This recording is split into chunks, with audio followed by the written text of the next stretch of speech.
All right, welcome back to Drinking It In. I'm your host, Chris Casara. We're here to help you know more and drink better, and we're on number 3 of 3 of our 2018 Bordeaux shorts. This time we are tasting the Dame de Montrose from the Saint Estephe appellation in Bordeaux. Saint Estephe, again, left bank, so Cabernet dominant. So Saint Estephe, really elegant wines, kind of getting bigger as you go north in the left bank, but really, really delicious stuff.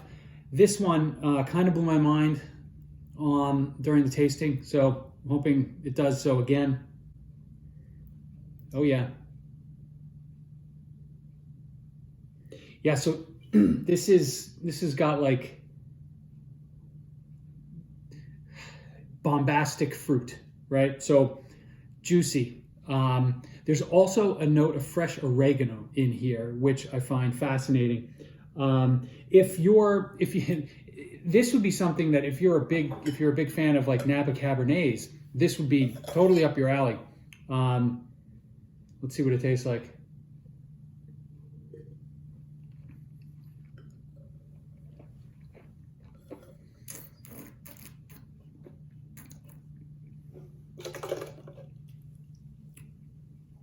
It's just out and out delicious. So it's creamy. There's loads of fruit, right? Black currants, blackberries. Almost getting some cherries in there too. The oregano note that I got on the nose, not present on the palate, but it's just so well-rounded and luscious that, I mean, it's going to be something that you're going to enjoy for a long time.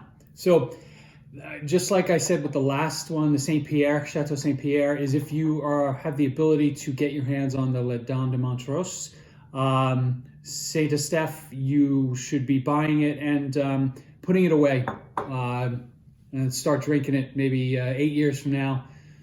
Buy a case, start at 8 years, and drink a bottle a year until you get to the 20-year mark, although this could go even longer. So hope you like these shorts. Leave me some comments, trying out some different formats, diving deep on Bordeaux. We're going to keep going, more and more Bordeaux wine talk and episodes as we go through the year.